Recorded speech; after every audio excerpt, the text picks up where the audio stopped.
Dollar dreams కల్లంతైన 104 మంది భారతీయుల్ని America ప్రభుత్వం బలవంతంగా భారత్కు తరలించింది. వలసదారుల విమానం పంజాబ్లోని అమృత్సర్ ఎయిర్పోర్ట్లో ల్యాండ్ అయింది. స్వదేశానికి చేరుకున్న భారతీయుల్ని వివరాలు నమోదు చేసుకున్న అధికారులు వాళ్ళ స్వస్థలాలకు తరలించారు.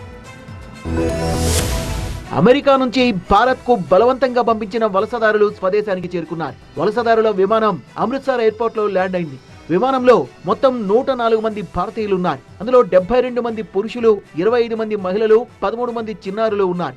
భారత్ కు డిపోర్ట్ అయిన వాళ్ల బంధువులు భారీ సంఖ్యలో ఎయిర్పోర్ట్ దగ్గరకు చేరుకున్నారు. హర్యానాకు చెందిన 33 మంది, గుజరాత్ కు చెందిన 33 మంది, పంజాబ్ కు చెందిన 30 మంది, మహారాష్ట్ర చండీగఢ్ కు చెందిన 3 చొప్పున భారత్ కు పంపించారు.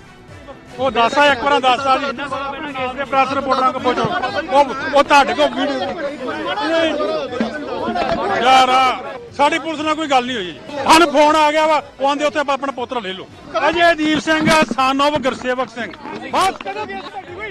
వాస్తవానికి ఇవాళ ఉదయమే అమెరికా మిలిటరీ విమానం అమృత్సర్ కు చేరుకోవాలి. జర్మనీలో కొన్ని గంటల పాటు ఈ విమానాన్ని నిలిపివేశారు. ప్రయాణికులకు ఆహారంతో పాటు అవసరమైన వస్తువులను అందించారు. మిలిటరీ విమానంలో ఒకే టాయిలెట్ ఉండడంతో వాళ్ళు చాలా ఇబ్బందులు పడ్డారు.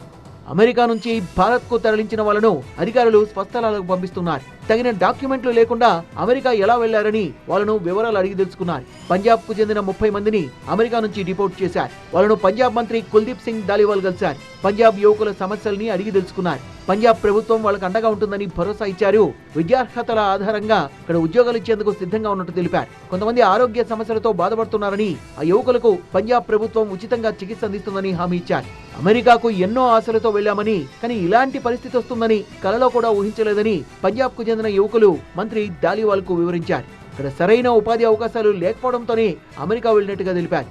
అమెరికా హోంల్యాండ్ అధికారుల లెక్కల ప్రకారం 20,407 మంది భారతీయుల దగ్గర సరైన పత్రాలు లేవని గుర్తించారు. వీరిలో 17,940 మందిని వెనక్కు పంపేందుకు ఉత్తర్వులు జారీ చేశారు. 2,467 మంది ఎన్ఫోర్స్మెంట్ అండ్ రిమూవల్ ఆపరేషన్స్ నిర్బంధంలో ఉన్నారు. తొలి విడతలో భాగంగా 104 మందిని వెనక్కు పంపించారు.